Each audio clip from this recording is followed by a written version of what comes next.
Halo guys, balik lagi dengan gua Mike. Kali ini gua pengen bahas produk dari Epomaker lagi nih. Dan tentunya produk dari Epomaker yang akustiknya tuh udah pasti enak lah. Dan konektivitasnya juga udah pasti lengkap tuh. Gua nggak pernah bahas Epomaker tuh yang jarang lah ya. Dia nggak lengkap, pasti lengkap gitu. Langsung aja, ini dia. Epomaker TH80X.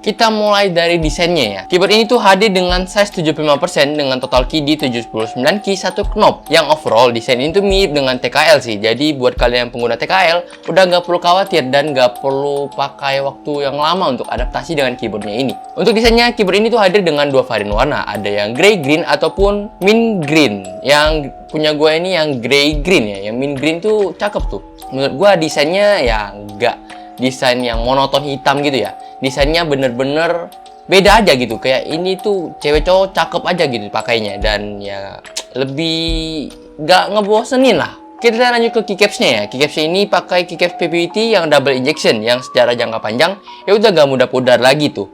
Dan keycapsnya ini gak tembus RGB ya. Karena keyboard ini tuh udah soft facing.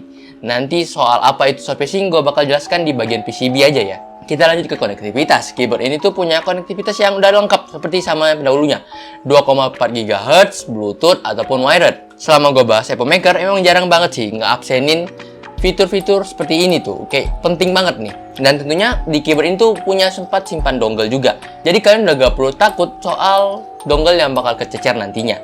Lanjut ke hal yang menurut gue ini jadi nilai jual buat sebuah keyboard satu ini, yaitu layar kecil LCD ini. LCD ini tuh bisa kalian atur di softwarenya. Kalian mau pakai gambar ataupun pakai gambar yang udah disediakan dari softwarenya itu bisa. Cukup banyak kok pilihan gambar yang disediain. Nah, selain buat nampilin gambar itu, kalian tuh bisa juga pakai layar ini buat ngecek indikator keyboard ini tuh lagi di konektivitas apa, baterainya berapa, Windows lock-nya aktif atau enggak, atau lagi di Windows atau Mac. Dan juga kalian bisa lihat jam. Dan kalian juga bisa atur RGB lewat layarnya itu. Jadi lebih jelas aja sih lagi di mode apa RGB-nya gitu. Dan satu hal yang perlu kalian tahu juga ya, di LCD-nya itu kalian tuh nggak cuma bisa upload PNG atau JPG, tapi kan juga bisa upload GIF. Jadi gambar bergerak tuh bisa. Lanjut ke bagian switch-nya nih. Sama seperti pendahulunya ya deh kayaknya nih ya. Keyboard ini tuh datang dengan 4 varian switch. Jadi Gateron 2, Epomaker 2. Jadi Gateronnya ini ada Pro Yellow, terus ada Gateron Black Switch. Terus untuk Epomakernya itu ada Epomaker Flamingo seperti yang udah gua pernah bahas di keyboard sebelumnya, dan juga Epomaker Wisteria. Semua varian ini tuh linear ya. Jadi tinggal sesuaikan aja dengan activation force yang kalian mau. Untuk unit di gua di sini gua pakai yang Wisteria karena kan gua udah coba yang Flamingo ya. Sebenarnya sih gak jauh-jauh banget bedanya. Kayak ini lebih ringan aja sih kayaknya. Langsung aja kita tes ke hasil suara dari keyboardnya ini ya.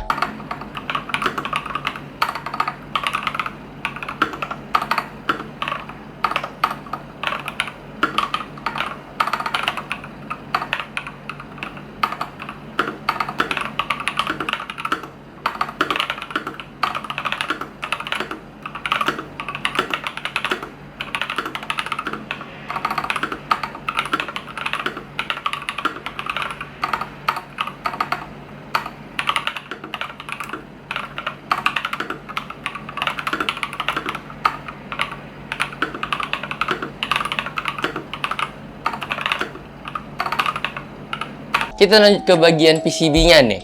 PCB-nya ini udah short facing. Nah, short facing apa loh? Short facing ini dia bisa pakai ke seluruh switch, terutama Cherry MX. Jadi dia gak akan ada interference ketika kalian pakai Cherry MX. Dan kalau north facing kan dia bakal ada interference. Entah di bagian atas, row atas tuh bakal ada. Kayak gak cocok aja gitu ya kan. Dan ini juga PCB-nya udah pakai yang universal hot swap 5 pin ya. Jadi kalian bisa ganti switch apapun itu. Kita lanjut ke bagian daleman keyboardnya ini biar lebih asik tuh. Seperti biasa lah, gua bongkar keyboard ini. Memang agak rumit sih ini ya. Keyboard ini tuh udah pakai gasket mount, dan susunan ini bagian paling pertama itu akan ada bottom case, terus ada foam yang gak terlalu tebel, terus ada PCB, dan di atasnya lagi ada poron foam dan foam tipis. Baru ke plate-nya ini pakai bahan metal tuh. Menurut gua akustiknya juga cukup enak, kalian bisa dengar kan seperti yang tadi, suaranya juga cukup benar-benar crispy lah, enak. Lanjut ke bagian softwarenya ini tentu udah kalian bisa atur makronya, RGB-nya, dan settingan gambar ataupun rekomendasi gambar yang bisa kalian pakai buat layar LCD-nya nanti. Cukup lengkap lah. Kita langsung ke bagian terpenting, yaitu harganya. Keyboard ini tuh dibanderol di angka $99 belum include bea cukai. Yang bea cukainya tuh sekitar di 300 ribuan pas gua bayar tuh. Nah, soal ongkirnya itu udah gratis, ataupun kalau mau bayar ya paling biar waktunya lebih cepat sampai aja sih. Apakah worth it atau enggak? Tentunya dengan harga segini ya, berarti masuknya udah mau ke 2 jutaan ya. Ini sih worth it aja karena dia punya layar, dia pakai switch yang oke, dan juga dia punya susunan keyboard yang udah gak perlu diraguin lagi. Dan tentunya untuk stabilizer dan juga switchnya udah di loop, dan stabilizernya udah gak rattle tuh. Udah gak ada yang perlu kalian khawatirkan lagi ketika beli keyboard satu ini. So mungkin segitu dulu untuk review gua kali ini. Like kalau kalian suka, dan subscribe channel ini kalau rasa channel ini bermanfaat. Kasih tahu gua produk apa lagi yang kalian pengen gua bahas. Mungkin segitu dulu. Gua Mike pamit undur diri. Bye bye.